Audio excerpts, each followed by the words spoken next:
for walking out on us? Oh, or am I losing touch? Too many games, now all our chips are lost. Oh, luck was not enough. I opened my eyes. Tonight I feel like waking to life. Tonight I feel like waking up. Tonight I feel like waking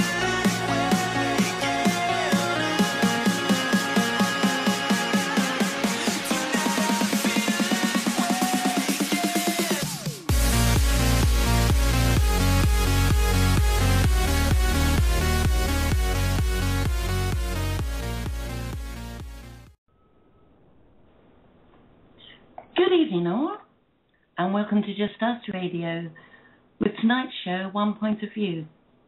I am Sheila Folger, and with me, as usual, is my equal and opposite host, fellow Brit, BFF, partner in crime, Jolly Jerry Jones.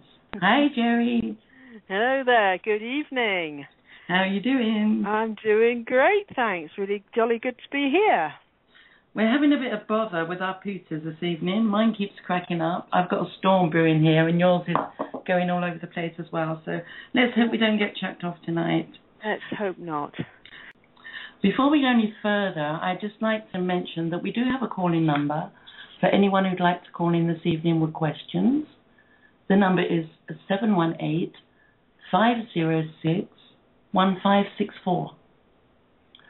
Also, you may type your questions in the chat room in all caps, please, so that we can see them.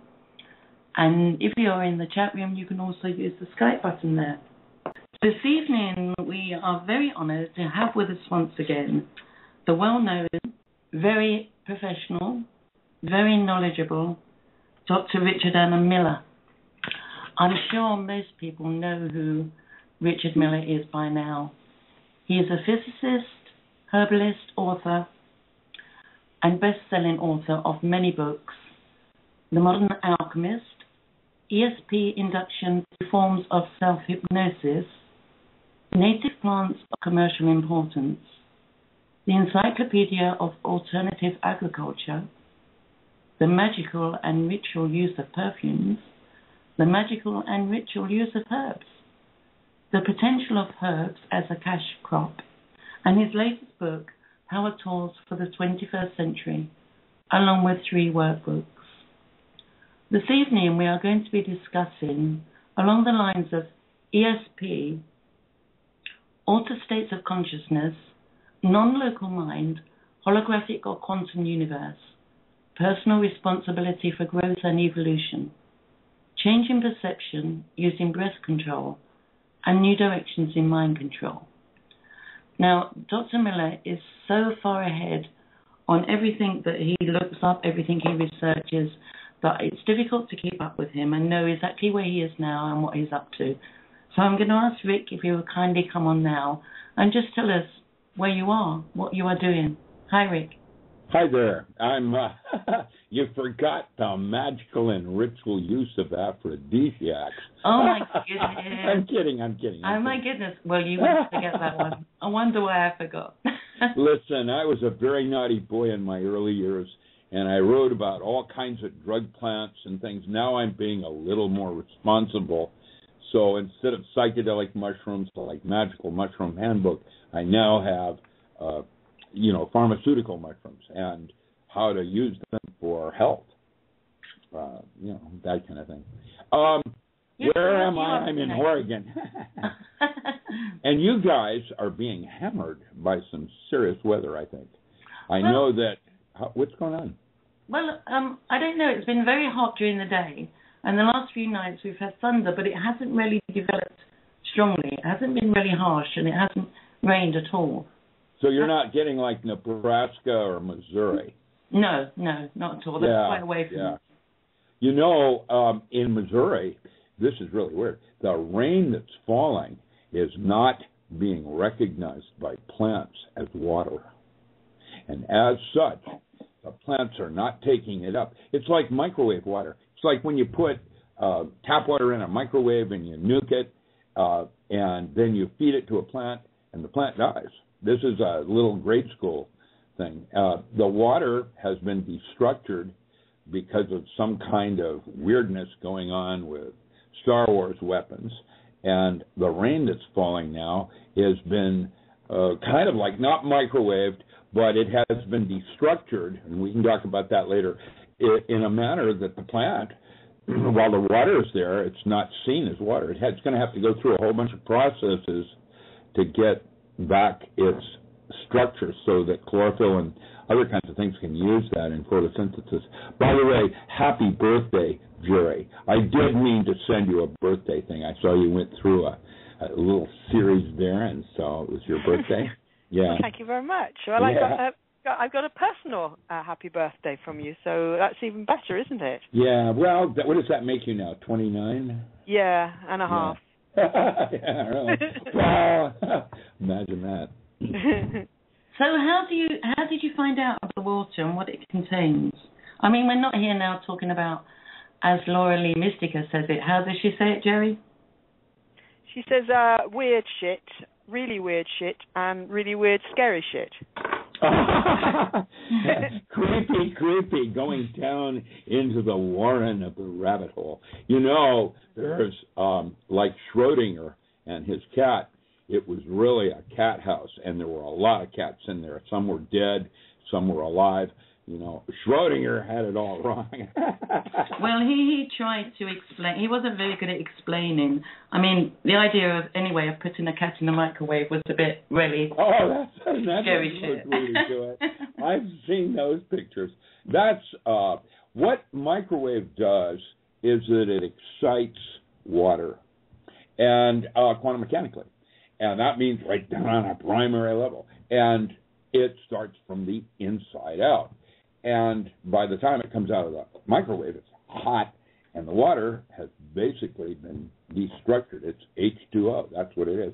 When you boil water on a stove, you're essentially also destructing it, but you're doing it from the outside in, which means it's less efficient, and you retain most of your structure in the water, even though you're boiling it. However, that would be a good argument for eating raw vegan. You know, not actually cooking anything. But you would still have to wash it, surely. Well, yeah. But it is the microwave and heating of water. Now, water is has a very strange property to it. Do you want to do this, or do you want to do it? No. We've got plenty of time, Rick. I just one more question I have is, where are these microwaves coming from? Well, we're being exposed, all of us, from parking lots and the tops of mountains.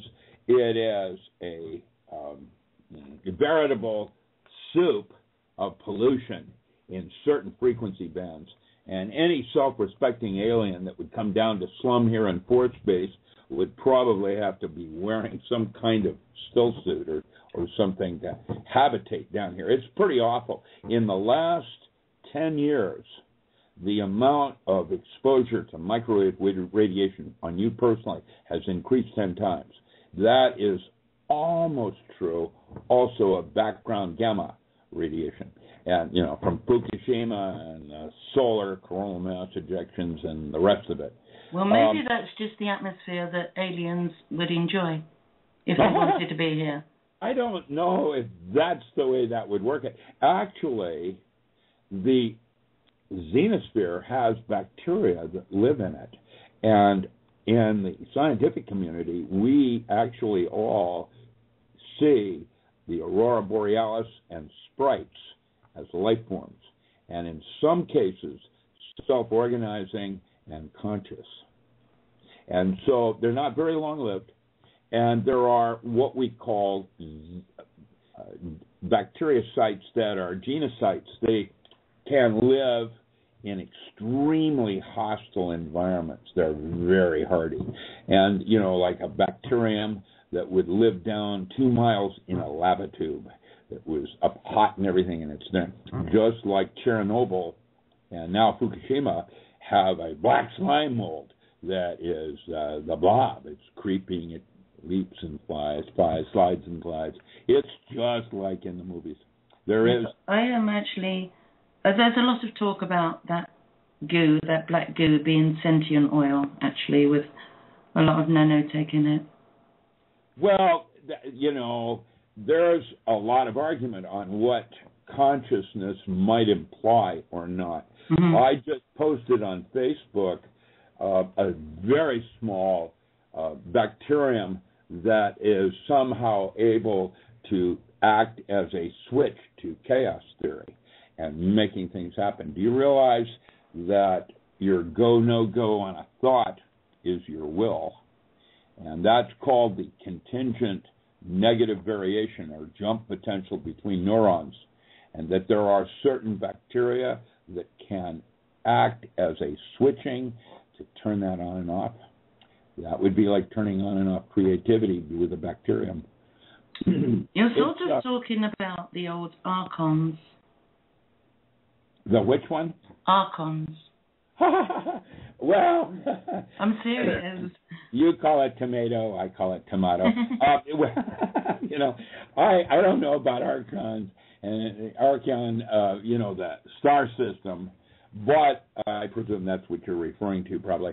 But there are demons and beasties out there, and a good friend of mine wrote a book a long time ago called The Sexopathologies of Witchcraft, and it was on incubi and succubus, and it had there are lesser life forms that have intent and will and goals and contraire, have their own ideas. They're parasitic as opposed to correspondent, or what do they call that?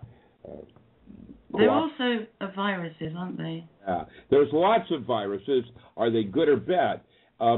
It's important that we understand the size of things. That's part of the holographic system. You have different groupings of sizes of things, just like you do with permaculture. You have the second story and that kind of thing in a habitat. And so you have bacterium, which are usually around 10 to the minus 6 meters.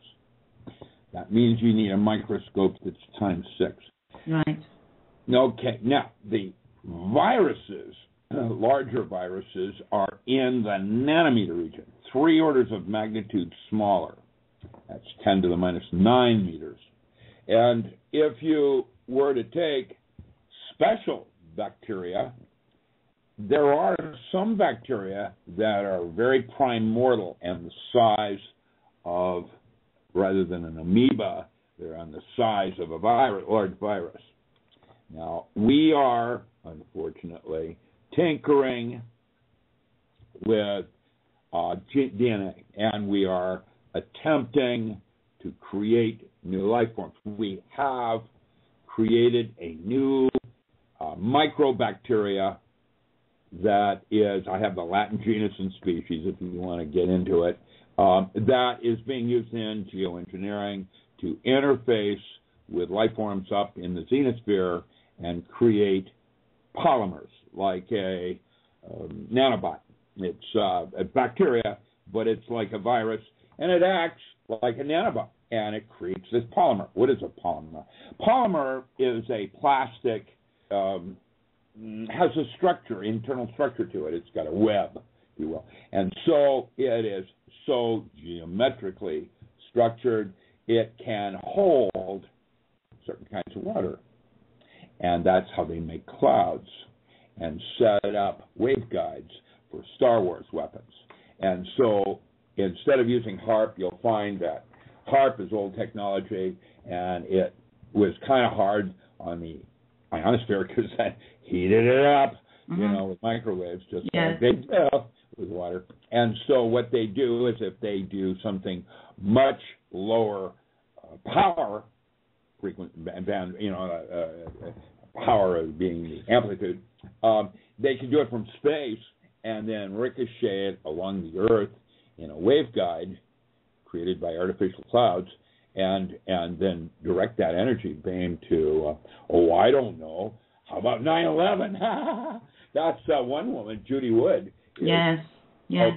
So there's possibilities going on here. And let me tell you that in terms of geoengineering, there are at least 5 different projects going on, only one of which is military. Okay, so well, Weird. How far down you want to go? The thing is, Rick, I know that you have a certain clearance in the military, so you don't actually know what the right hand is doing there to some point. Nobody does. It doesn't work like that. The Pentagon has all kinds of internal wars going on. Yes. I mean, get a grip. So that's what I'm saying. We can't say it's not the military or it's not this and it's not that because well, they don't know. I said it's not the military. For example, here's another example. How about Monsanto with a newly developed GMO that's aluminum resistant? My question to you is, Rick, if it's not the military, then why don't they do something about it? I mean, why don't they send... It would be simple, wouldn't it, for them to send up some planes and escort those chemtrail planes down to the ground for questioning? Why don't they do that if they're not involved in any way? I know where their hangars are if you want to go do it there where the planes are already on the ground and you can talk to the crew. So why don't they do that? That's my question.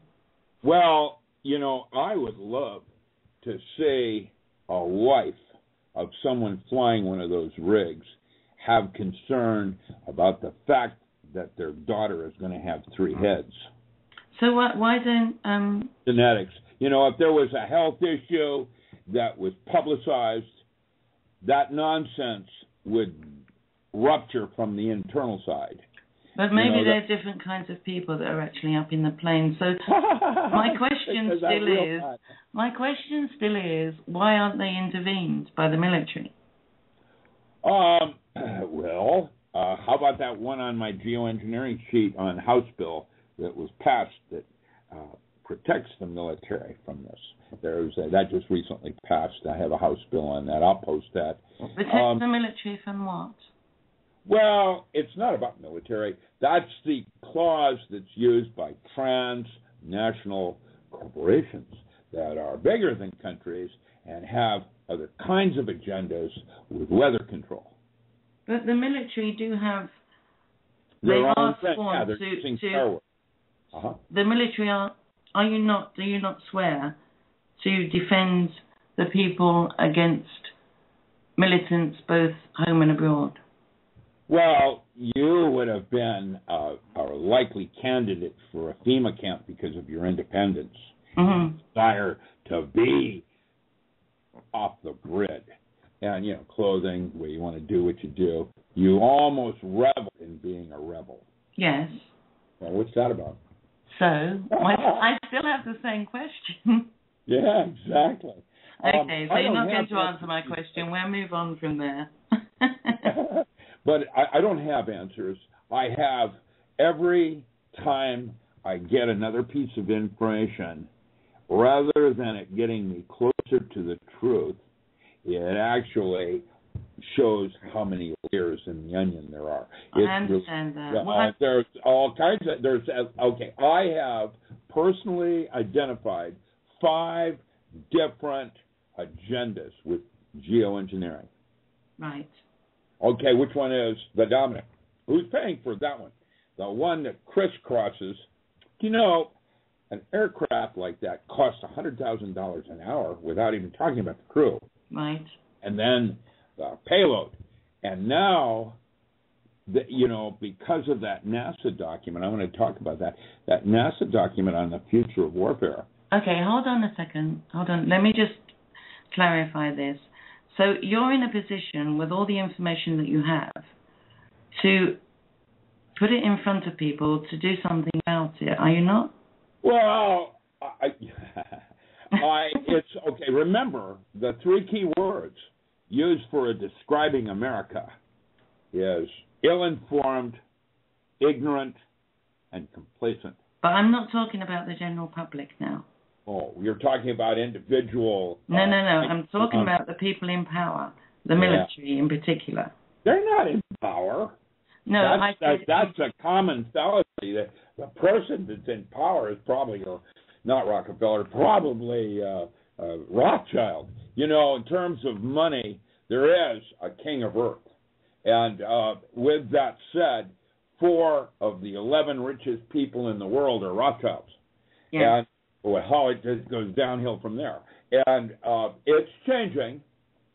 And the NASA document addressed the fact that it's changing so quickly, it doesn't matter who or what or when. It's going to happen, and it'll go this way. The whole thing is moving toward transhumanism. Yes, where I think most of us... man will eventually be virtual. I think most of us listening to these shows understand that. The part that we play is we have a choice whether to go down that road or to evolve spiritually. The thing is, it's called distractions. And so while you're being poisoned by the food you're eating, the big question is, were your parents healthier than you are? Are you healthier than your children? And are your children's children going to be even worse off? Yes. Okay, so along that lines, as we're talking about evolution, in the matter of speaking, as the new generation come up, they have better defenses. They are born with better things because they know what they're coming into. Well, the way I play it, I've said this before even to you, is that I'd like to get off the wheel this time because I don't really relish coming back with a gas mask. I don't think any of us are coming back. This is the last chance. Well, that's good luck with that. That's the collective unconscious, moving to the next level. Yes, that's probable. That is what, by the year 2048, that's what NASA and all of their experts have projected. And by 2048, life as we understand, we're going through 3 different massive revolutions in so quickly that even the geoengineering changed 3 weeks ago. Exactly. That's because time is speeding up. We're becoming one time. Well, it's an increase in nanobot technology. It's an increase in information transfer, the Borgs. And it's also an increase in enlightening people waking up. I wouldn't actually go far as to say that I really would put my hand on my heart anything NASA says either. You see, it's like your children are watching you, and it is walking your talk. That's how they learn how to be flaky. Like spousal abuse. Exactly. That's one of our phrases. Well, that's how they watch. They learn it from the generation above. Yep. That's why it's so essential to watch. But it's not just that. They come in, as you know, in the conversations I've had with you. Some people come into this world different, and no matter what's around them, they will stay with who they are without being influenced by what's around them. Well, I think that the physical plane coming here is where we go to be sick spiritually, and that our experience of reality right now is the fever of hallucination and really reflects the illnesses each individual has to journey with. And basically, if you can identify that, containerize it, like water in a cup, now you have the ability to use it as a tool rather than a limitation. And that's the way I train Navy SEALs. I would try to get an accurate assessment of their length, girth, and width, just like in witchcraft. You go to the elbow and tie a knot, the measure. And once you had that, you had the description of tools that could be used to get out of here. And it's different for each of us. And once you get that, lesson of you have the choice of fighting your way through it or flowing. And if you flow, allowing the mountain to come to Buddha, as an earthquake, the mountain fell on him. He was enlightened then, man. But that's exactly what we're all talking about. Most people on the internet these days are talking about. That's the ability that we have. That is the sacred time to be distinguished from profane.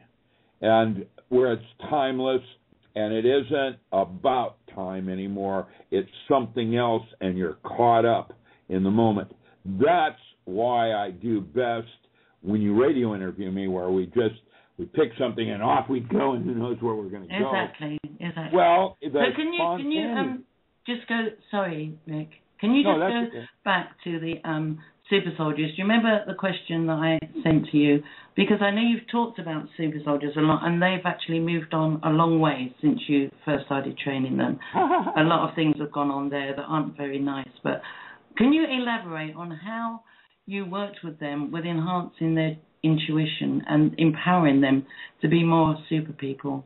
Because that's within each of us. 1969, Dr. Milan Rizal defected to the United States. He was from the Czech Republic. He was being chased by a bunch of Bulgarians. In my book, ESP Induction, I dedicate the book to him, and I have a little outline of what happened. And this was his system that I was the one that debriefed him in Seattle, Washington. I even have a recording as a massive thing. He recently died. He's down he was University of California at Irvine, I think, and he just recently died. But what name did you say? What was his name? Dr. Milan Rizal. Oh, the psychic discoveries behind that was in Ostrander and Schroeder's book. Yeah, he had a big set in there. He was a really good scientist. In fact, the Russians were always a little superstitious and weird. The Bulgarians were thugs, and the Czechs were scholars.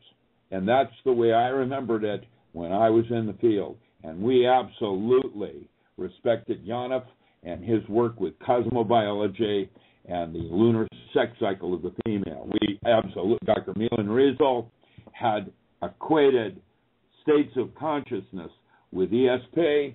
What I did is I developed the mathematical equations on how to do it, so you had a visual in your mind's eye, protocol. And then I got challenged by Duke University. At that time, it was called the Foundation for the Study of Man. It was across the street, and it was an old Greek house that was 4-story.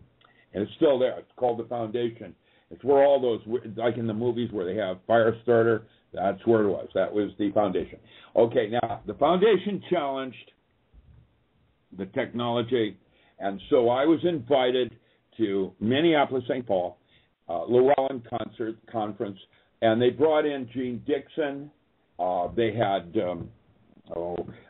Civil League, the usual suspect. James Hertak was there, Pirkos, others, and they then did a tournament, a psychic tournament, where they tested everybody in public, and everybody watched.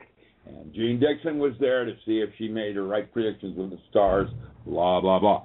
And they brought me in as military because I was training at Annapolis. At that time, we started up in Amherst with SEAL Corporation, and then we moved down to Annapolis. And the protocols, I used the protocols, freaked everybody out because they work. Not only do they work, I won the tournament. I'm not psychic. The system works. And basically, it's because ESP is really thinking with your gut, and the gut is part of the brain that's outside space and time. Okay, now, did you see the remarks I made on the email I sent you about? Yes, I did. I have it in front of me as a matter of fact. Yes. So I talked about how trusting your gut is actually untrustworthy. Because in my observations and my experience, ESP and intuition are outside of your physical body, and they're different to thinking with your gut. If you think with your gut, your emotion gets involved, and you really can't trust that. The nervous system carries all the information you need. Well, I might agree to disagree. In that, emotional intelligence is higher than intelligence. But emotional... IQ is not as high. That's physical, emotional, intellectual, or typal. In my system of looking at things, I see that's why I feel it isn't what you write about, it's how you felt about it. Exactly, but my point is, emotion doesn't come from the gut. Well, okay. That's what I'm saying. It's solar plexus, okay. Just like the heart has a non-local heart. Yes, the heart. Okay, brain, okay, mind. Okay, your upper brain, the one that normally is associated with the mind and all of that, is basically there to make all your beliefs true. It's not there to confirm it, it's to make them true. How does it do that? That means that the universe isn't real. What's real is your imagination. And if you start from that point of view, it is a different worldview or model of how you relate to self, higher self. Your higher self, the other 9/10 of your cerebral cortex, talks to you in images. Does not talk in terms of things. Just because I understand that totally. Okay. Yes. What? Do you want to get that? No, I don't want to get that. I know I'm really being pedantic talking about words, but it makes a big difference to me because you're talking about the mind wants you to believe. Well, I equate that to not your mind, but your brain. I suppose you would call it the difference between the left and the right-hand brain, because the mind to me is purely spiritual, purely outside of itself. Just a moment, I am going to get that. I'm on radio. Please call me later. That's okay. Where was I? Yes. I say that's what I don't like about distractions like that. That's okay. So it's I'm going back to Dr. Rind and the way he defined extrasensory perception to be distinguished differently than PK phenomena. Right. Okay. Explain that. Outside the body and inside the body. Right. And inside the body, we had telepathy, clairvoyance, which included other senses like clairaudience, clairsentient. You had radiesthesia, where you're using something outside the body, tarot cards, whatever, to communicate information you already had inside. You had astral projection, where you went from this body and went over and got the information there, rather than the information coming to you, which is clairvoyance. And then, or if I took the information and put it over there, it was telepathy. Now, once you broke it down into those basic 5 systems, then, precognition. You did the same thing with space and time. What I did was mission control with Edgar Mitchell when he went to the moon. And we did ESP experiments where we were able to get measurements on how accurate things were when he was on the far side of the moon as opposed to in front of it, so that we were looking to see if space and objects could change the amplitude of frequency of success. We did the same thing with time. How quickly did it take? And because we were far away, we could measure the speed of light and know if it was instantaneous or the speed of light or something of that nature. And what came out of that was that extrasensory perception was a new kind of energy that was beyond space or time. It was perhaps, if you will, a more fundamental form of what we call kinetic and potential energy. Right. And so it was a higher form of it, just like emotional is more information than the physical. Yeah. And so if you look at things from that point of view, now you have a way to possibly map out different states of consciousness, going into sleep, grog, going down, whatever, the different states and what they might be able to be used for that was different and more advantageous than, let's say, conscious states. In conscious states, most people are statistical inference. You flip that coin up in the air, and it's 50-50. If you use your mind to figure out what to do when the zombies are running around, you will most likely get killed. Why? Because your belief make something, your imagination allows for the possibility of both things happening. And Merlin put it succinctly to Arthur when he said, anything not specifically forbidden is mandatory. If it's possible, you can count on it. That means possible that you could get shot, you probably will. Mm-hmm. Now, if you work on instinct, where it's normally associated with gut feeling, butterflies in the stomach, and related, it turns out the gut is convoluted, just like the brain has neurotransmitters, and actually is the first switch station before it goes to the brain. And neurotransmitters either turn it on or off, the brain part of being conscious. It all starts with the gut. Yeah, and I say the gut, I mean I understand what you're saying. Okay. I just call it by a different name, so that's okay. Well, okay, but I'm not saying this is true. No, I understand what you're saying. I'm using it as a model to say, okay, if it's like this, then this is a solution I could have with that. Yes. That's what a theorem is all about. You want to go somewhere with it. But the trick is to catch it before it gets to your brain, because then it gets... Well, that's right. You work with instinct, not thought. Yes, yes. That's correct. Mm-hmm. That's okay. That was the first protocol. And basically, I set up a questionnaire, it's in the book, that I could, subjective. That means you just take it. And even if you cheat, it'll catch up. And what you're trying to do is get a baseline of where you are as to where you want to go. And a baseline varies for everybody. Some people are more intuitive. Some people hang out with goblins, Mm-hmm. So how did you actually put this into action with super soldiers again to help them to understand the power that they really are? Because we all have that power, but we're just afraid of it, basically. Well, I don't know about that part. Castaneda talked about the four enemies of men. Yes. Fear. Yes. There it is. Yeah, but once you do fear, then you achieve some degree of personal power.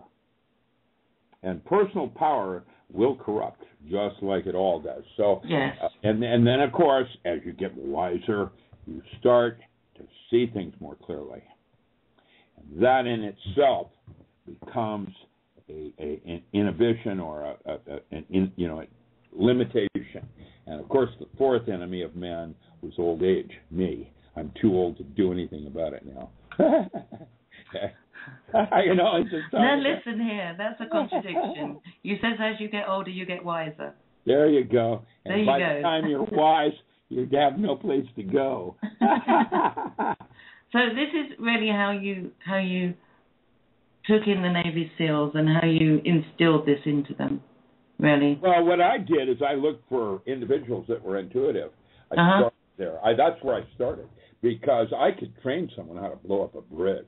I could put, biceps on them with steroids. What I wanted was right out of the gate someone that had excellent decision-making capacity because they were instinctual.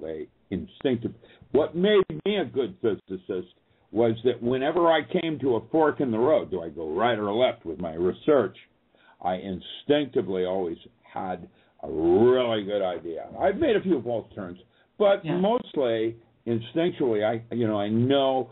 It's like a resonance. Yes.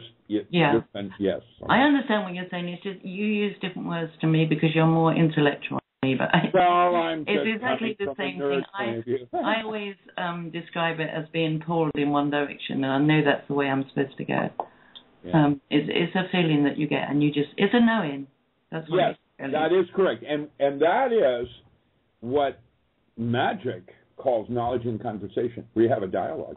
And you actually, with your higher self, you're the part that is independent of time and space. Your past, present, and future. Yeah. It's all right there right now because time is actually not really real. Yeah. And I demonstrated that just with teaching martial arts on how to experience it, like Tai Chi, and then you were like paranormal in your boxing skills. And Quantico immediately picked that breath control. That's a technique that Chan Buddhists do that changes Tai Chi into a martial art. And why the Chan Buddhist forms of South China were every bit as centered as the Shaolin forms of, let's say, dragon, Hung Gao. And what I wanted to do was merge the two, and had the very great fortune of studying with two real tremendous masters. I had 18 years with John Leong out of Seattle, Hung Gao, a hard form, and then Chante Chung came all the way down from Victoria every week to teach at Dr. Bestier's Naturopathic School of Medicine in Wallingford, and there were a group of us, and he saved me. Each Sifu, when they see someone special, they will usually, besides teaching the kata and, that kind of thing, they'll also give them a seed or a special lesson that's saved only for one person or something like that. And good Sifus usually have 7 or 8 of them.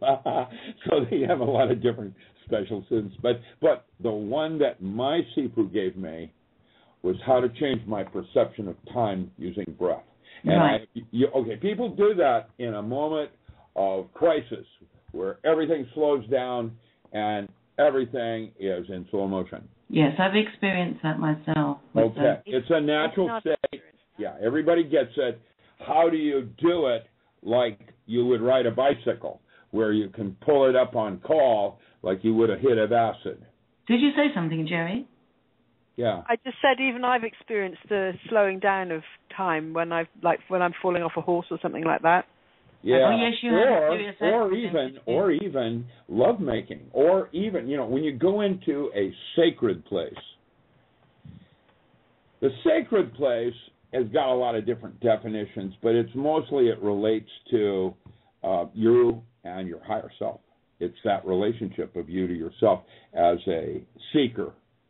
You want something more, like David Copperfield. You're under. That's the thing, I think. If you're seeking, you will find, because the answers are always looking for you, I think. So if you're a seeker, you naturally come across these things. And when you're talking about the breathing, it happens instantaneously when you understand how to do it. And it just happens when you need it. So your perception can change So what I wanted to do was be able to do it at any time I wanted to with full conscious awareness. Yes. And that was a toy. I started with straws, graduated to didgeridoos, and then learned how to blow a flute for 9 minutes like Kenny G. Do you know what you remind me of, Rick? You remind me of me when I started my spiritual work. It was all very natural to me, as you know, from the moment I was born. But when I started, people started asking me to teach. I had to learn what I was doing to understand how to explain it to other people. And that's really what you're doing. You're learning. All your experiences are telling you how to explain to people what you already know. Well, that's preaching to the choir. There you go. No, you're not preaching to the choir at all. I'm just saying that's what happens when you understand and you have the ability to do something. You can't verbalize that or train anybody else if you don't that's why have the understanding of what you're doing. Yeah, I had teachers actually told me that it isn't appropriate to discuss interplane experiences because it would contaminate them with their own relationship. I've heard you say that before, Rick, but my point is that's you, that's your life, those are your teachers, and that is for you. It's not for me. I've never had a physical teacher. My higher self has always been my teacher, and so I follow that, and I speak when I feel I should speak about what Jerry's one of your teachers. I look, teachers come in all shapes and sizes. Yeah. And I've got lots of teachers. I was really lucky. But, a definition. A teacher can only take you as far as they themselves have been. Absolutely. Okay, so then you want to find a teacher that's been to Mars. Yep. Okay, because then that's where you can go. Yes. My teacher, when he chose me for initiation, looked me straight in the eye. They call that darshan. Uh-huh. And he said, at the moment of my death, that he personally would be there to take me across the abyss. And that would be good, to me. so you don't get stuck. What's that? That would be good, so you don't get stuck in the I matrix. don't want to come back. I've had enough of this nonsense. But yeah, what I'm trying to say is that we don't all have. I have never in my life found. I've searched endlessly, and I've never found a physical teacher. I have always been taught straight from another dimension, a higher plane, or whatever. That's that little rebel in you that wants. You're calling me a rebel. See how I coached it just with one word like that, and you're giggling. Look. Nice try, Sheila. Listen. I can tell you that we have something to give each other, and the bad news is none of us get out of here until you get your shit together. Exactly, and you need to get your really, too. There you go. Hurry up, please. Off the hook. You need to get your weird shit together too. Mm-hmm. Hey, listen, before you go any further, I've just spotted in the chat room, somebody, Cal Living has asked, is slowing of time a hyper-focus into time? I don't know. That's an interesting question. It is probably like a metaphor of a bubble that has been collapsed down into a singularity, and what you're doing is putting some air in it so that it expands outward and has detail. And that means the resolution of the expansion, how big the expansion is how much detail you have in that moment of singularity. And so it's kind of like time is a subset of a lesser groups of dimension, and what we're aspiring toward is to work on a higher layer of consciousness that would approach memory. Okay, there's a movie. Okay, I know how to do this. There's a movie that's about to come out called Lucy. Uh-huh. I can't wait for that one. I know. And at the end, you'll notice she's got all these timelines that she shifts back and forth, moving time back and forth, not stopping it, not expanding it, moving it backward and forward, like a bunch of frames. Mm-hmm. And that's her using the last, 100% of her brain. That is the proposal in the trailer at the end of the trailer. It kind of looks like, oh my gosh, where could that go? When Johnny Depp did his, what was that called, where they evolved? What was that movie he just came out with? It's called, I don't know. Not Inception, it's, where he is. I'm no good remembering words. What was it about? He becomes a supercomputer. It just came out. I do know what you mean. It's I don't know what not evolution, but where he advances in his awareness of the universe. And it was Stephen Hawking that said that was a transcendence. The movie was called Transcendence. Uh-huh. And where you transcend the physical body and you become virtual. Now, that's what the Navy document, the NASA document, is suggesting is the future of man in terms of where we're going with genetics, information transfer. But that's the difference. Evolution. That's the difference again in what they want, what they, in inverted commas, would like us to be as physical human beings, and what we would like to be as spiritually involved beings. That's where the I'm not is. sure that the two are incongruent. Oh, they are. That's definitely what I'm trying to tell you. I'm going to. I love living as a mountain man and doing wood consciousness. I don't want to be a machine. No, and I don't want to interface with a machine. No. Okay, so we're on the same page, you and I, for preferences. Yes. Okay, but you're using Skype. Yes. And the internet. And why do we use it? Because it's beneficial to us. We use the system when we need it. Information pool. Yes. And and Wikipedia. Good gosh, that's even better than any encyclopedia anybody came to the door to sell.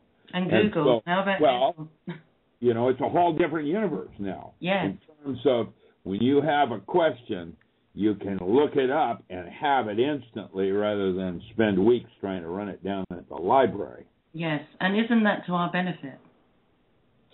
It's the point I guess I'm trying to say is information is not about truth. It depends how you view it, isn't it? Well, I'm starting to realize that it appears to me that information has become a weapon. Counterintelligence, lying by omission, spin. It is that too, especially on the internet. Okay, but also, internet is variable. I mean, information is variable. It's not. It is at this moment. I wrote a very interesting paper a while back called Alien Presence on the Internet. I wrote that about 15 years ago. In fact, we did spot that there was a type of consciousness on the Internet almost 15 years ago. And, hold on 1 second, because this person has now typed in the chat room, when you look it up, not only do you know, so does NASA. Oh, be careful. Okay, I understand. Yes, everything you look at on the internet, you're followed, yes. Well, we know that, but I don't bother about it anymore because they don't even need instruments anymore. You and I both know they can look straight through walls, so it doesn't really matter. The telephone, even though it's hung up and is not in service, and I'm talking to you on the internet, our phone call can be listened to in downtown Grants Pass. It is, yes. It is. Yeah, your house in the wiring is a gigantic receiver, transmitter, amplifier, all of it, time domain, reflectometry. It's got a bunch of names that you can do where you can listen at anything. Now, that's true of aliens. I used to think that I had to be very careful about my thoughts because aliens were always listening in. Okay, God. And so with that idea that I don't care, it isn't about personal freedom because I'm going to say what I feel, not be two-faced and say something here and say something different there. Absolutely. And that's okay. Now, that place is a relationship to yourself. Right, yes. And once you've got that center, that's the beginning of getting on with evolution. Yes. That place right there, that's the sweet spot in the tennis racket. So, can we go into your work on the non-local minds? How am I doing on it? No, can you go into your work on that and your research? Because I'd like to know whether non-local and local minds meet. They probably meet in the structure of water inside a microtubule. Right. That's probably the physical place where psyche becomes matter. Right. And, that's where thought becomes a physical analog in resolution or resonance. There's a thought form. Now, how that works, we're only just now talking about the fourth phase of water. Actually, there are 18 phases of water. Did you know that? And that actually there are phase on Mars, and the water on Mars is an unusual and completely unique structure of water that remains a slushy ice liquid at 100 below Fahrenheit. How does that work? And by the way, off the record, there's actually literally more water on Mars than there is on Earth. I have a ball for the Earth, I have a ball for the Moon, I have a ball in between, which is the amount of water, volumetric, on the Earth, and I bring a fourth ball in from Mars, which is a smaller planet. And guess what? There's more water on Mars. Thank you for that off the record. I won't tell anyone. Well, the reason I'm saying that is, on Mars, the atmosphere is so thin that if your feet were at 70 degrees, up by your nose, it would be a -5. That's how thin the air is on Mars. Now, with that said, Boyle's law, PV equals nRT, would require a phase of water that can't actually solidify or expand in terms of bonding layers and covalent bonding sets. And so how about all the water that our bodies contain? It contains a lot of different kinds of water. Okay. And when I say that, there's deuterium. There is clustered water, H709 with a free radical ion. There is H703, H2O, H703. That's 3 clusters with a free radical ion. That's called Carey-Reams or Willard water. There is hydrogen peroxide, H2O2. Then there's easy water, exclusion zone water, which is H3O2. That has a different bonding layer, and it's that bonding layer that causes a very strange phenomenon to happen when light or a missile or a drop of water hits a pool of water. It forms a cavitation. What that is a reflected ball goes back up in the opposite direction of the drop that hits the water, pops back up, and inside that ball, that's called a cavitation, there is a torus twister structure in there where the actual ball is turning topologically inside out on itself, and is how cold fusion works.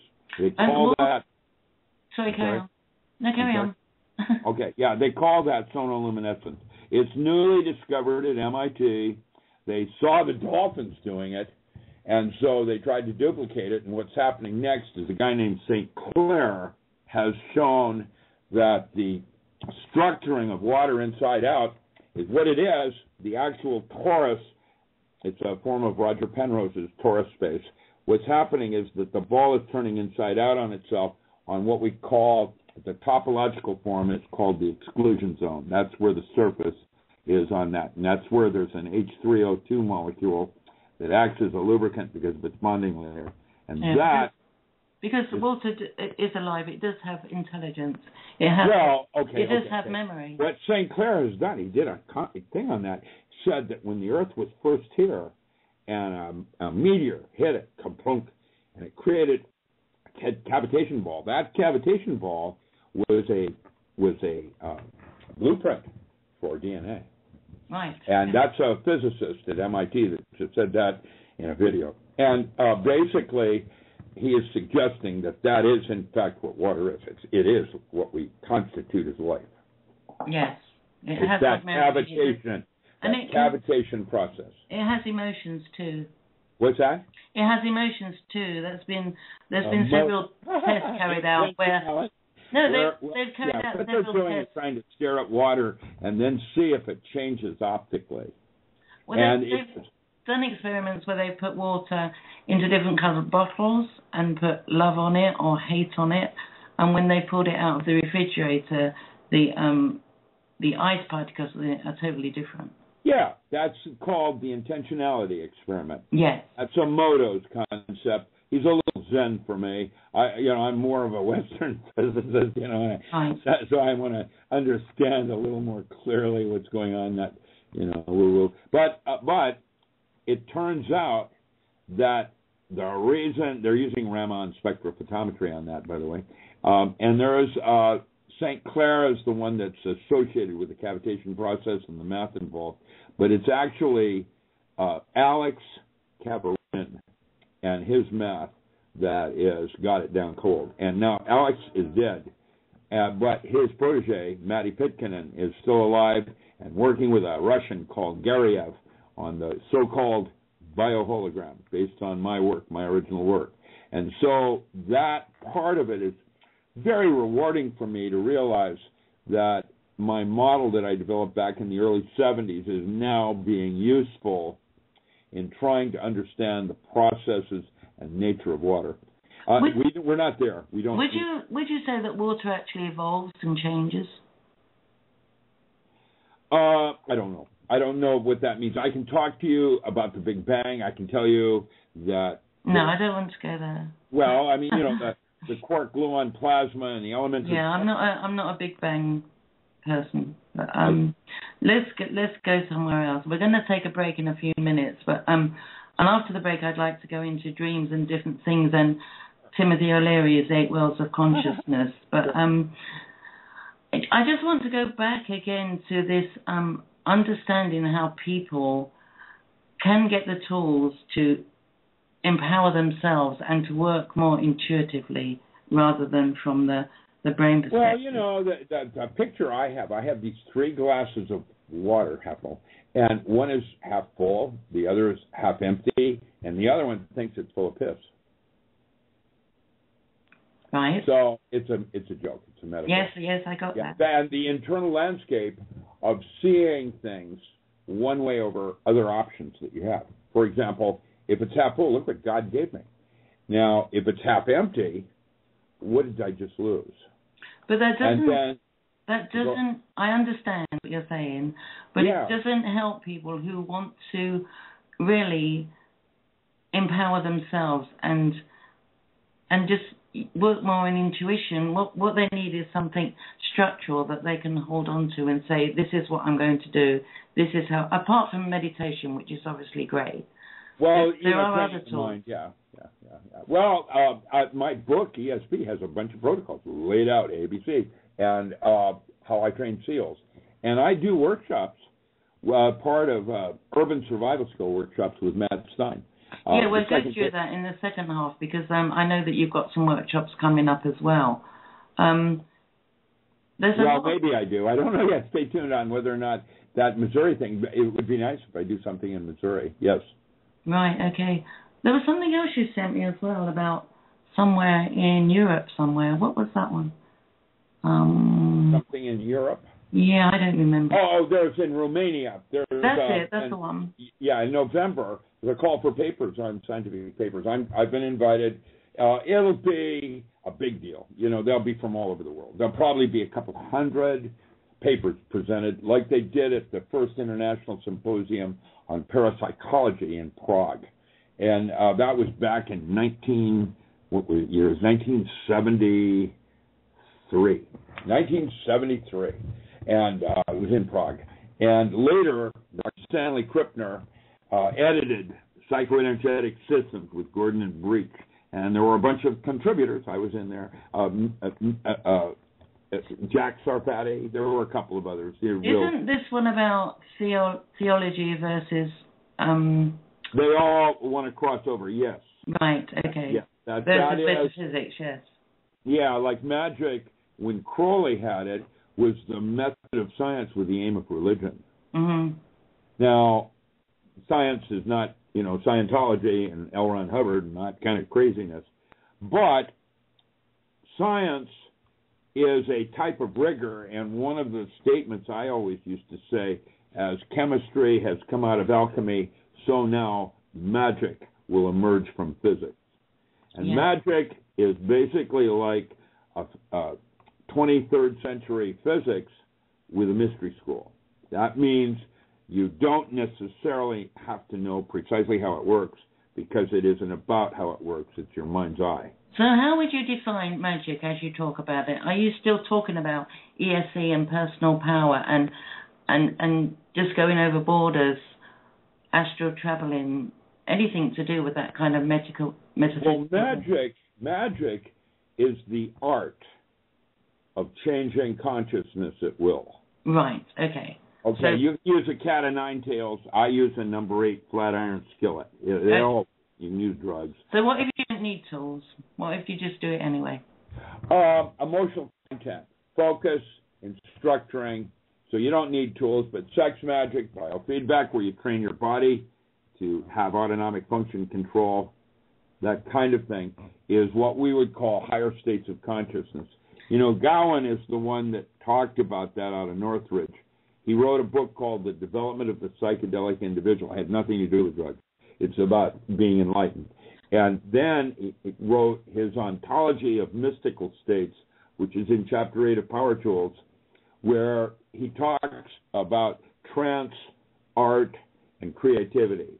And trance states are like shamanistic states where there's not very much ego or conscious awareness, whereas in art states, what we call parataxic modes of consciousness, there's a whole group of them have to do with dream, ritual, art, and that fuse kind of being here and kind of being there, whereas in syntactic modes of consciousness, you had complete awareness of what you're doing, like sex magic using tantric yoga.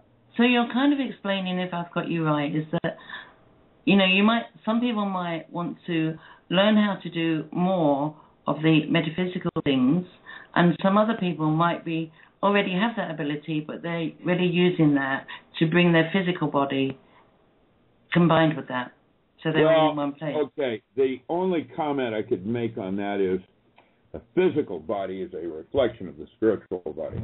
Yes, but you need to... Well, it'd be like going to a fat doctor. Is that doctor going to be able to make you healthy?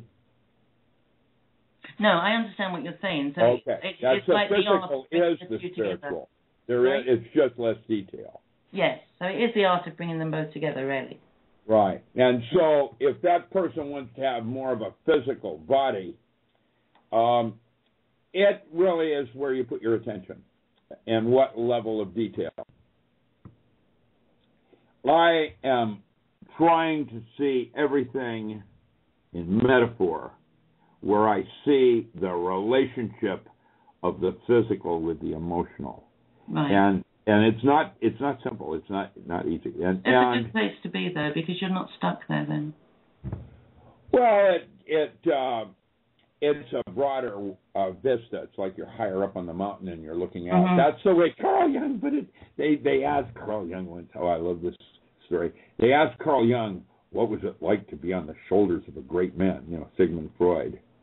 Mm-hmm. And the way Jung responded was, well, one can see much further from up here. Are you talking about Freud the fraud? Yeah, Freud and Jung, yes. Carl Jung. Freud is the and best. Jungian psychotherapy, Imaginal psychology. I studied with James Hillman, so I'm locked into that form. Pretty much, I'm an ascriber of Imaginal psychology, that everything occurs inside and is projected outward. It isn't outside and then you're receiving and taking it in.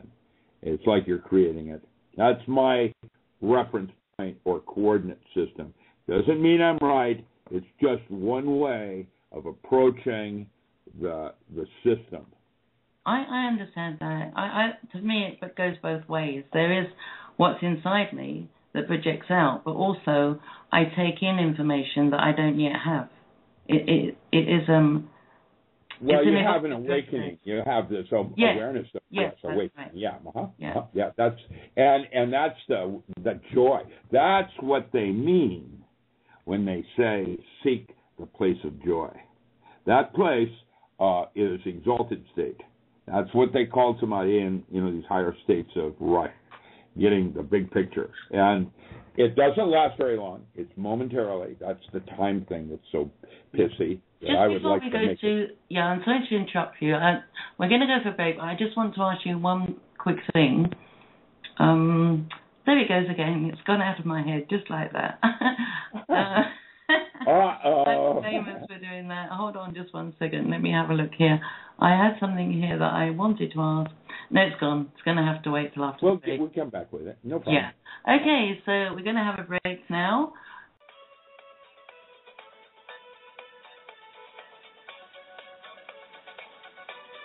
Join us on Just Us Radio Network for our shows Inflowment, Unity in Community, Numbers in Time, The Indigenous People's Voice, One Point of View, Walking the Talk with Kurt, and the People's Round Table. Check out our website for information about upcoming shows. Just ask Google to find Just Us Radio Network, and you will find links to our website and to our Blog Talk and Facebook pages, as well as to our podcast, where you can subscribe for automatic downloads.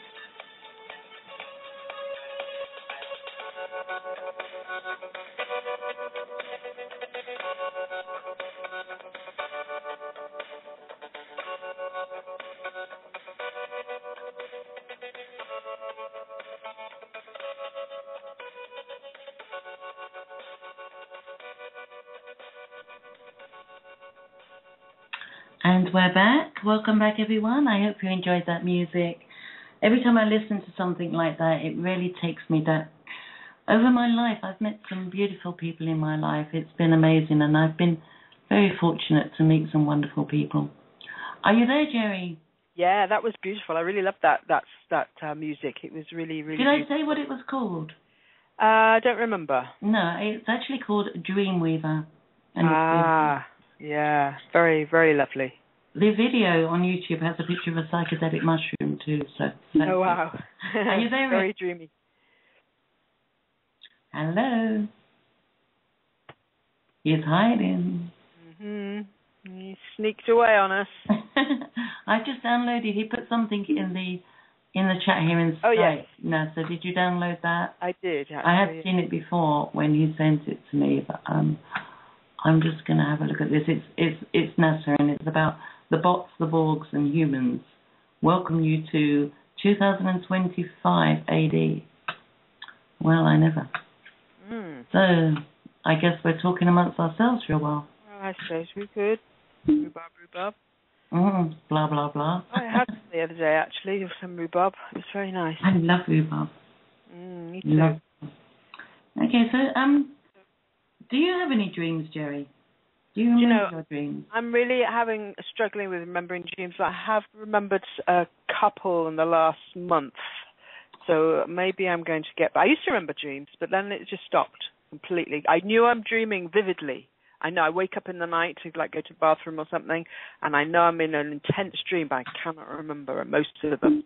In fact, any of them that are intense. I know I'm very busy in the dream, but as soon as I'm awake, it's gone.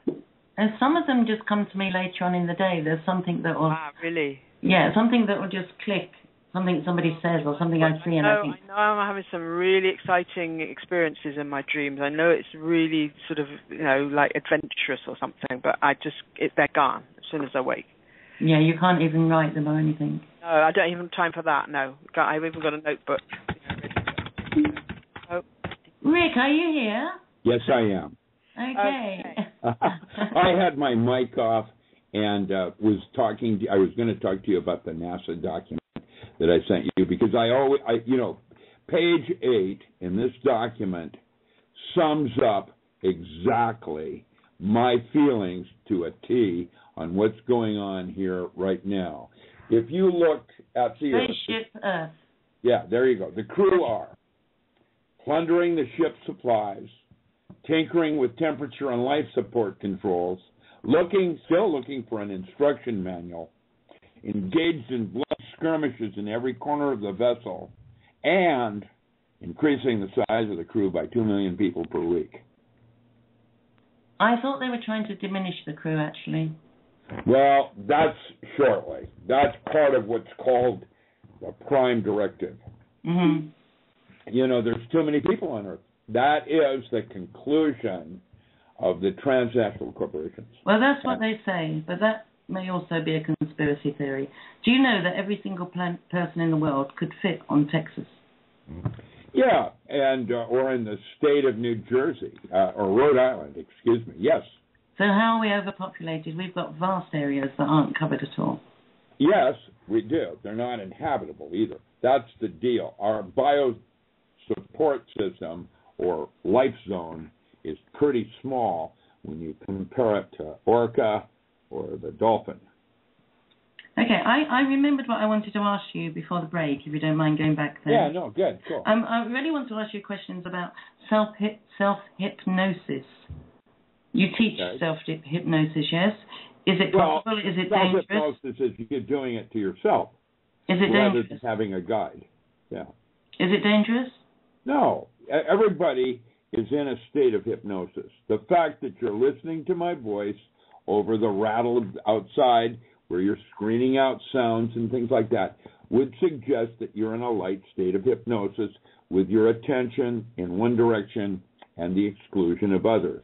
And so then what becomes significant is the depth of it and how concentrated you are in focusing on something to the point where you don't even hear someone talking to you. That's a depth of hypnosis. Right, okay. Yeah, it's different words again. And there are different measurements on that. Yeah. In terms of biological processes. Like when your nose goes numb or your feet go numb, they're different. Yeah, and different words again. I always called that different states of meditation, but it's the same thing. Well, hypnosis, yeah. But meditation and concentration are kind of like Tai Chi and Hung Out. They're like the same thing from a different perspective. Yeah. So what would you use self-hypnosis for? To lose weight, change a habit, reinforce your memory that you didn't forget something and you remembered the question you wanted to ask, that kind of thing. Are you trained in hypnosis? Yes, I'm a certified hypnotherapist. I thought you were. You've never mentioned that, but I had a funny feeling that you were. Well, I went through Gil Boyne schools. Yes, of course. I had to know how to do it and do it by the school in order to teach it. Yeah, in Annapolis. Well, and I did. And really, hypnosis, everybody's in a state of hypnosis. We're all of us in some level of attention to the discrimination of what's going on outside or whatever. Mm. So that's hypnosis. Self-hypnosis is when you direct it yourself. And so self-hypnosis, in one definition, is a form of magic. Would you be able to use it to find locked memories, to well, that's what they if you do. had missing time or that's something called like regression, where they'll take you back. Let's say you have an abnormal fear of spiders, whatever. Uh-huh. Something happened when you were 2 years old, whatever. And so what they'll do, a hypnotherapist will take you down to that moment when it happened and then introduce you at that moment to yourself today to show that younger person that you turned out okay even though you were afraid. Yes. And what that is called reframing your relationship to something so that you don't have the fear of it anymore. You can still have respect, etc., brown recluse, whatever. But it's it's about your relationship to it and reframing it so that you are looking at it as half full instead of half empty. Yes, a different perspective. So how. Yeah, could you use self-hypnosis, for instance, to find out about missing time? Well, that's what that's what Dr. Mack was trained to do. Good luck. And others. Missing time. Carrie Cassidy. I have a good story with Carrie Cassidy. Well, wait on that, because I have a few stories of my own first, okay? But Carrie, missing time. Okay, go to Carrie. Let's hear about Carrie first, because we both really like her. Okay. Well, it doesn't matter. Basically, Carrie Cassidy was doing an interview. She came to a Reno event, a 2-day event, with Matt Stein and I did, and she brought a bunch of her students and took a 2-day urban survival skill, and when we were on breaks, plural, she would do interviews with Matt and I, and that led to that the megas who came out of the cold. What a crazy. But we went to the Grand in Reno, and we went up about 14 floors. There was an irregularity getting into the special elevator that had security people in it, and the 7 of us that did that interview lost all complete. Do you know what? Now you're saying that, I do remember something about that. Yeah, and what happened next is when I came out of that interview, I didn't even remember what happened, and I was hallucinating like I was on acid. And so I thought maybe we had been bushwhacked. But I'm, Occam's razor, and the most logical thing. And my belief now is that those casinos are so toxic that we were hallucinating from what was in the air going through the smoke-free rooms. Okay, that's your logical mind working. Yeah. Well, I don't know what happened. Yes, and, I understand that. We do remember vectors where there was a security guard working on the switches when we walked into the elevator, and she acted very nervous, and we all remembered logging that in. Yeah. And then from then on, we couldn't remember anything. If I remember rightly, there was quite a few strange occurrences at that conference. Things going missing and different things I heard about. Well, I think that abductions are way more common than people realize. Oh, absolutely. And it's just that people I don't know that. I sense that. Yeah. And I sent, because I knew Mac, I knew all the people involved, and I was at Liz Kuttner's place in Homestead, Florida when she was abducted. She was one of the primary abductees that he was working with. She was out of Homestead, Florida, Charles Brownwell, and Liz Kuttner. And what happened, I was right there when it happened. Is she the one that came back covered in bruises and things? What's that? Is she the one that came back covered in bruises and cuts? Yeah. Right, yeah.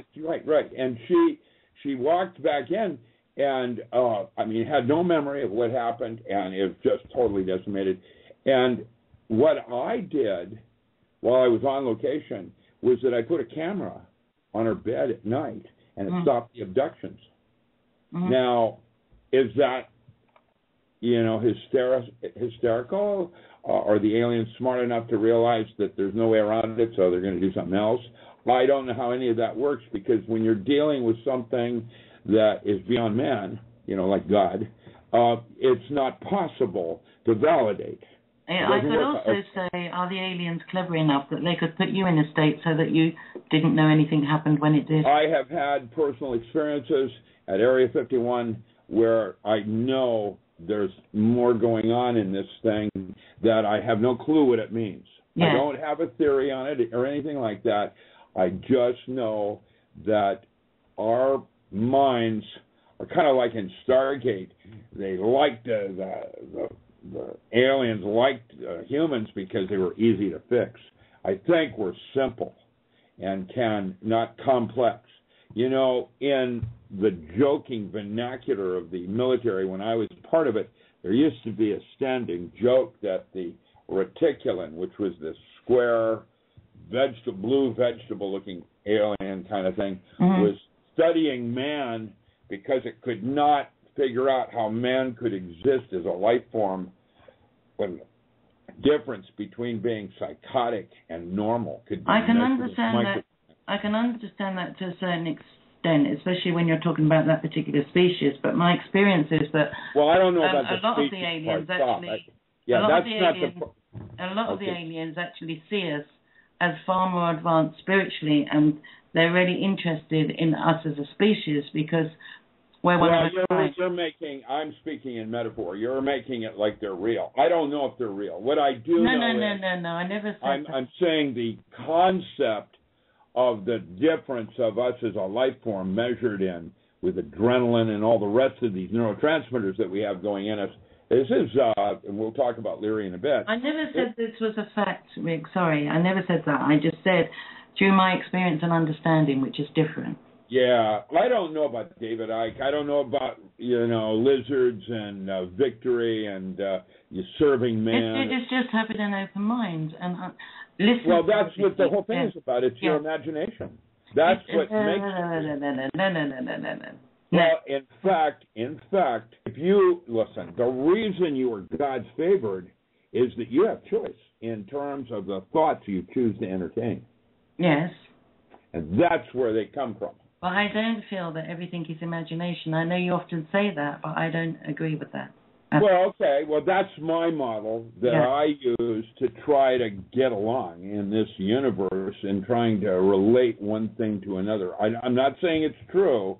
What I am saying is it's the model I use that allows me to navigate. Yeah, the model I use is that I don't have all the information, so I'm constantly getting more information and I move along those lines. So nothing is a fact to me. Even anything that's proven as a fact, I don't see it as a fact because we advance all the time. Yeah, well, I'm trained as a physicist, so I have to, unfortunately, hang on to that part of the cloth so that that's the part I can bring to the party, whether it's that's your path, yes. Yeah, that's my part. And from a science's point of view, right now I'm pretty convinced that imagination is just about everything and that we have no clue yet what we're doing. Yes. We're like only in first grade or something. Yes. And there's so much more above this. And imagine that there's been life forms out there. I mean, I've seen technology from humans that we don't have today. How does that work? Yes, well, you know how it works. Well, yeah, it's different epochs and that kind of thing. It's just... even if it wasn't from any outside aliens, even if it wasn't that at all, which it may not be, all of it, because we have been on this planet now for so long, we should advance far more technologically than we are now. It's been kept from us because of greed and because of money. Well, those are distractions. I don't think they're going to be around much longer, trust me. I mean, with Russia signing with Iran and China against the petrodollar, and this last March pulling all of their money out of U.S. reserves, I think that U.S. currency is gone. I think. But that's been going on for a long time. But I think we're going to see a totally different system happen shortly. You know, China wants their money, and so they are right now actively involved in taking over North America's utilities. That's what they're doing. That Bundy Ranch thing was about putting in solar panels. They had to get the cattle out of there, so they made it a tortoise reserve or some weird thing, and tried to start a revolution with a couple of senators. That what was his name, Reed, and his son was running for governor, and they bought him. And the whole thing was about China wanting to put in those solar panels for a power source. Yeah, China is the superpower. It's not America or anybody else. No, it is China. Yeah, and that's what this NASA document is suggesting. You know, the United States is no longer, a leader in anything anymore. But that may be by design if we go into it further. But anyhow, I want to get back to this missing time. How do you think it's possible in a situation where there was nobody else around, when nothing was happening in the elevator, where you didn't see any people acting mysteriously, and you experienced missing time? How do you, as a physicist and a researcher, come to terms with something like that? I have some difficulty, and I call it journaling, and I write about it in the hope of insight on what might be a plausible explanation. I experience it more and more frequently. Right. That means I'm going senile. No, I'm okay. It's interesting. I don't know what it all means. But from a metaphysical point of view. I'm sorry? But from a metaphysical or higher self point of view, how would you look at it, rather than from a physicist's point of view? Schisms in my breach of consciousness, schisms, where I'm shifting from one plane to another without control. Right. And that's pretty much the way it is. And I'm not out of control, but certainly not in control. Right. And so that's what it's probably a schism.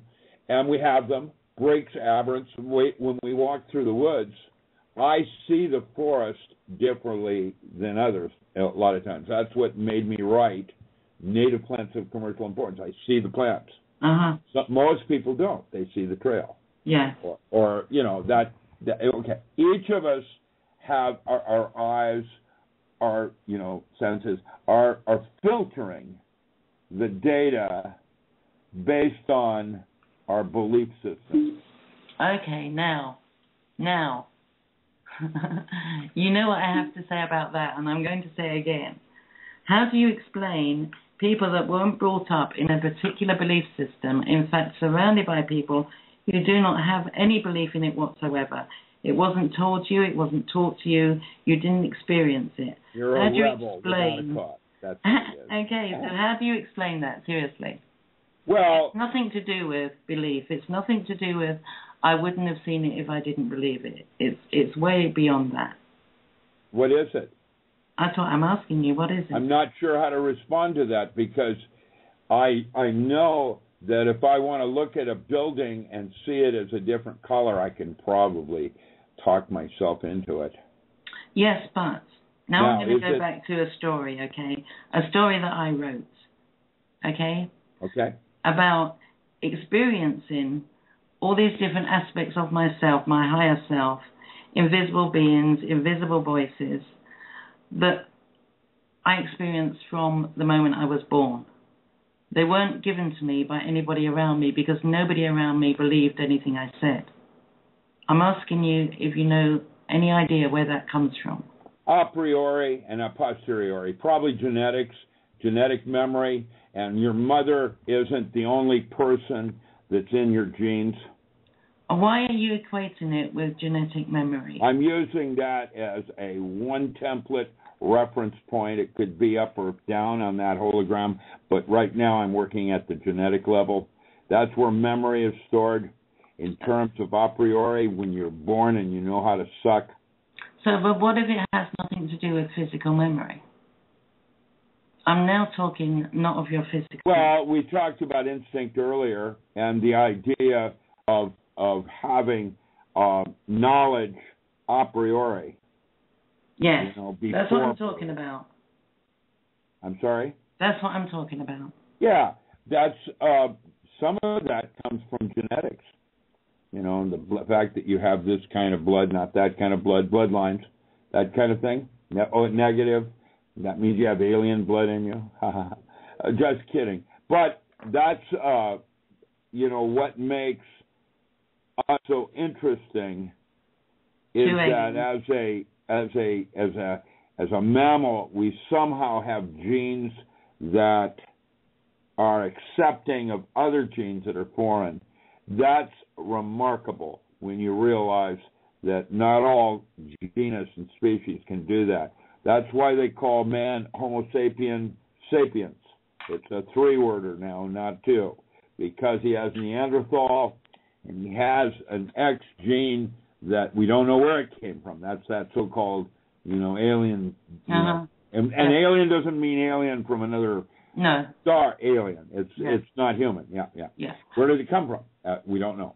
And but there it is. And that's what changes certain kinds of blood types to O negative and that kind of thing. Mm-hmm. That's where the bloodlines of Christ, that extra gene, they call it an extra gene. It's not so much an extra gene because even AB positive now has it in it.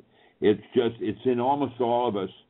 And why I would suggest that that's where the war for Earth is being fought. It's inside absolutely. Well, it's a metaphor. It's not meant to be factual and literal, but as you can extend the metaphor into the physical world, if I were an alien, where would I hide in plain sight? Yes. And if you had choice and distraction, why is it that the highest leadership in our races today represent the very worst possible aspects of what we deem as human? You know, compassion and love and charity and blah, blah, blah. There are different types of humans. Well, it takes, you know, how is it that the very worst parts of what we define as human rise to the surface? Mm-hmm. How does that work? Yeah. That's where that chaos switch comes in with that little bacterium. Yeah. Can we talk a little bit about the 8 worlds of consciousness now? Because I know we discussed it briefly before, but I still have questions. Sure. Why are these second 4 worlds of consciousness still dormant in the majority of human beings? I mean, the neurosomatic, for example. If you want a metaphor on that, it would be that the 4th stage is called the collective unconscious. That's where you and I become the same person. And that's only halfway up. And that place is often referred to in philosophical literature as self-realization or knowledge and conversation, where you're using or have access to the other 9/10 of your physical cerebral cortex.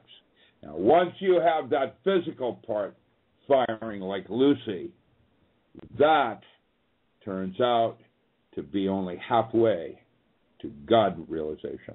My question is, if this has been around since 2000 BC, why hasn't it evolved in more people? Why is it stagnant? Well, I don't think Buddha and Muhammad and Christ and some of these others throughout history have led us. It's not about time. The whole point I'm trying to make. Right. Okay. It's not about time. In fact, that is another distraction. Well, you distracted me by putting these times in.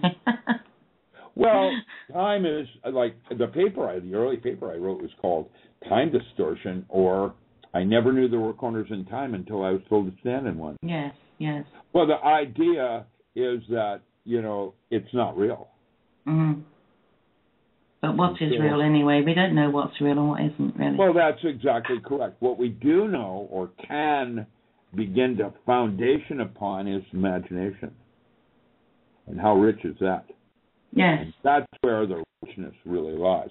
Never lose your imagination. Yeah, like children seem to be closer to the truth than an adult that becomes worn and war wounded. And I think that the children are getting more like that each generation, I think. Particularly with my grandchildren, I see it all the time. The things they come out with, the things they say that just come from nowhere. Yeah, well, I always used to believe that information belonged to everybody. There was no such thing as intellectual property, and that no thought had its origins with an individual. Yes, that's true. We're all part of that. I don't take ownership. Yeah, the information is always out there. Yeah, that's exactly. There's nothing. How you say it, how you phrase it, how you structure it. There's some uniqueness there, maybe. Like I'd love to be Will Rogers, that kind of saying a truth in a little parable, where it has a metaphor to it. Everybody gets it. Yeah, that's how you say it. It just seems really odd to me that this is the part of consciousness that we need to evolve. Well, but it's not evolving one of the keys that opens the keymaster and the gatekeeper. Yes, I understand the keymaster and the gatekeeper very well. Yeah, there you go. And I could explain gatekeepers to you very well. Diesel. Yeah, that's where I'd like. She was an interesting androgynous entity. Mm-hmm. But because this neurosomatic consciousness is seeing things in multidimensional space, which a lot of people can do, and we should all have the ability to do it. That's what I'm trying to get at. They call that geometry before you go to trigonometry. Yes. Yeah, geometry. Start with, geometric surfaces and its relationship of one set of lines to others. And once you have that foundation, then you move to equations of relationship of one side to another in certain kinds of structures. And then from there it goes into algebras. And the algebras are basically the forms that are most used now in string theory and things like that. Though all of those string theory, when they say M theory or stuff like that, what they're talking about is a form of Clifford algebra or dimensional math. Yes. It's an algebra. Yes. Okay, there's logic systems, there's all different kinds of math. Math comes in all flavors. But the part that is where genius lies is the visualization of it. And Bob Marshall I have a new book that's ready for press called The Marshall Papers, and it's about Bob Marshall, the idiot savant that worked with Buckminster Fuller. Now, this guy was heroin, and he was an idiot savant that conceived of the vector equilibrium matrix, which is a mathematical anomaly, can't exist, and in that structure creates what's called the buckyball and the geodesic dome. And Bob's thing, there was this challenge to the mathematical community with Dr. Riemann back in the 1800s, and he challenged the mathematical community to come up with a mathematical equation for recurring primes. And after 100 years, nobody's been able to do that. Literally, they can't do that. Like 17, the next number is 19, and then it's 23, and okay, mathematical primes. Okay, now, so how did Bob do it? He solved this, by the way. How he did it is he conceived in his mind's eye a cone that had a certain pitch to it, and he started at the top and did 1, 2, 3, 4, 5 as a second cone laid on the first cone with spacings on it, so that what he could do is draw a straight line down the cone. Right. And he did that visually. Now, that's a type of genius that none of us get. I can see it, like in its form, in its basicness. And that part of imagination is where the richness of man lies. That is where the universe is created. Bob Marshall was an idiot savant like a child. He was, like, I've met Temple Grandin. Yes. And there's nothing wrong with her. She's smart. Yeah. No, she's smart. Okay, so with that said, a child that's autistic is able, for example, real autistic, can do bedding plants better than a master gardener. How does that work? Yeah. Detail. Okay, if their mind is able to see, and that's a visual metaphor, because it isn't seeing any more than it's hearing or feeling, but that's how it's experienced in consciousness. Yeah. I mean, I don't draw a line with there because it is seeing. Just because you aren't seeing it with physical eyes, it's exactly the same as seeing. It's still imagery. That's right. Yeah. And so, but the images are not Plato's basic form. There's something even more fundamental. Yeah. And that's the part that I have begun writing about in my non-local mind. That's the place where I think it has to do with imprinting thought into matter using structured water. I can agree with that, yeah. Well, that's, absolutely. That's the visual part you're getting. It doesn't mean it's true, but that's what I am assuming is the right direction, and now I'm trying to determine how to prove it, and how to prove it mathematically. Because if I can prove it as a physicist with math, now it doesn't mean it's true any more than a quantum universe.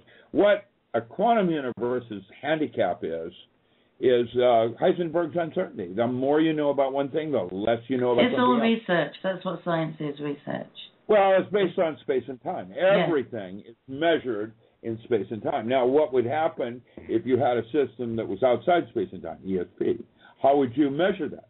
It may not be measurable. It might be reproducible. It might be repeatable. Those are good keywords. And then once you have a theory, what you do is you try to then prove it. And that's what I'm doing now with my concepts of imagination, intensity of concentration on an idea, thought form, how long you hold it, blah, blah, blah, blah, blah, and how it measures the time. And now lots of people in history have written about the importance of dream time, bringing it closer to consciousness. Yes. Well, because that's where it actually occurs, is in dream time, not consciousness. Mm-hmm. And so if you can bring consciousness closer to dream time so that the two are cooperating with each other, imagine the magician. Yes, and that's what happens in a lot of cases where dream time overlaps into real time. Well, and that's usually, you can do that physically. There's a mad scientist using a neurologic shunt. Now, that's called the wire. You use German acupuncture equipment, and you do little pulses on the forehead and talk to specific neurotransmitters using waveforms. But you don't have to use tools to do that. Well, that's the way I did it. Yeah, because you're trying to prove it, yes. I understand that. Well, I was trying to give it to the masses. Uh-huh. Right, anybody can do it, not just selected parties because they're eight. How about the neuroelectric, which is the mind becoming aware of itself? Do you remember that in Timothy O'Leary's concepts? Well, I knew about space migration, intelligence, increased longevity, extension, how to leave orbit. That's what I remember about Tim Leary and his neurologic circuits. The idea that there was a hierarchy of drugs like ketamine and dimethyltryptamine that were related to each other because of their geometrical form and the way information then collapsed down into or out of itself like a fractal. And that's the part that Larry brought that I use in my systems of organizing the information of one thing to another, like a system of correspondences. Well, it has to be a fractal because, a fractal is the whole thing, isn't it? It's just... Well, fractals are fractal is a math form associated with holographic systems which deal with information, whereas in a quantum universe, you're dealing with space-time. So the mind becoming aware of itself, how would you relate that to somebody working from their mind rather than from their physical body, where their physical body is almost on autopilot? How would you relate that? Transcendence. That's what we're talking about. Right. Moving to the next level of relationship with information and our physical bodies. Okay, can you go into that a bit more for me? Well, the NASA document says that by 2025, man is going to start moving toward a virtual reality. That means he's no longer going to need a physical body to function. Boo. That's the way the NASA points it out, and there's no quote, the way they put it, no fairy dust here. This is the way our technology is going. That is what William Gibson has written about. That is what's happening right now. And that's what Kurzweil et al. Talks about transhumanism. I was chatting away there and I was mute. Sorry about that. Well, it's creepy to you, isn't it? It's creepy to me too, but no, that's not creepy to me at all. That's not creepy to me at all. The only difference for me is that I still say it's a choice between, you choose between becoming a machine, which is what NASA refers to, would like to see, and becoming a spiritual freedom being. Well, if your computer can hold the information of a city of people and thinkers in one little box, what has happened to the human being that's running it? Well, that's what I'm saying. Like a group mind. That's what the internet is approximately doing. We can't see it in the short stages that we've been exposed to it now, but the internet's only been here since we had it early, but 1989, I think, is when the first of your listeners out there may have had their first computer with, hard drive, removable. My son had the very first Spectrum 1K. Yeah, Wangs were the first. I had a Wang. I actually, when I was in high school, got beat at the National Science Fair by Robert Strom. I had a linear accelerator with particles going faster than the speed of light. And who beat me was a kid from New York named Robert Strom that had UNIVAC. It was a bunch of relays. So I'm still, because I'm still, like, when you're talking about humans becoming machines and we're talking about computers are still physical things. I'm not talking about physical things. I'm talking about spiritually, a spiritual body that has more. There's things going on in a forbidden zone between gallium and lithium. Yes. And that forbidden zone where the two touch each other and creates a register of information. And that's where we have a choice to decide which one we want to be. Well, that's right. Okay, you want to take it to a more basic level. Yeah, that's exactly right. And then the truth is not about information. You can be on information overload and know everything, and it has nothing to do with the truth. Yes. Yes, I understand that. Okay. Now, once you've got that, you realize that actually what you're gaining in transpersonal evolution is information which is not necessarily truth. That's a different thing altogether. That's one of the reasons I had my little talk about the difference between a moral man and an ethical man. Yes. It's the difference between intent and intentionality. They're not the same. That's the Stanford argument, Stanford University argument. And intent is not intentionality. If you can get that concept, like the difference between being a moral man and an ethical man, intentionality doesn't mean you're doing the right thing. No. Intent does. Yes, I understand that. Yeah, intent has to do with true will. Intentionality is a lesser value of that thing. And so it's in your intent. And actually, the correct way of saying what your intent is what you actually end up doing. That is intent. That's what you will end up doing, what you're supposed to be doing, whether you kick and scream or you flow.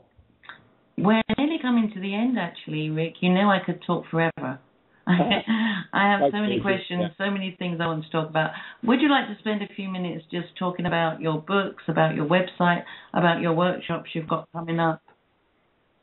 Well, go to oak-publishing.com, and Power Tools for the 21st Century and the workbook are my latest writings. And your website is? oak-publishing.com or richardallenmiller.com, and that's Allen is A-L-A-N. Okay, and you're not currently working on workshops that we can talk about? I have a workshop coming up in August, maybe in Missouri. That will be the USAprepares.com. It'll be posted there when it's set for sure, and it looks like it'll be with Matt Stein and I doing a 2-day urban survival skills, where I do my EFP training, like I did Navy SEALs. Okay, if you could let us know when you have the dates for that would be good. I will. Joey, do you have anything to say before we close? Well, just that it's been fantastic. I'm just listening. I have a lot to learn, but I really enjoy all of this conversation. The two of you are actually really good together, so I appreciate all of that. Thank you, both of you. Yeah. Absolutely. Great show. Thank you. Thank you very much, Rick. My pleasure, too, for both of you and Jerry. Yeah, thanks, Rick. It's really lovely for you to be here, and we hope that you will come and see again soon. So thank you, everyone, once again. Thank you all. See you all soon. Thank you, Rick. Thank you, Jerry. Am I safe for walking out on us? Oh, or am I losing touch? Too many games, now all our chips are lost. Luck was not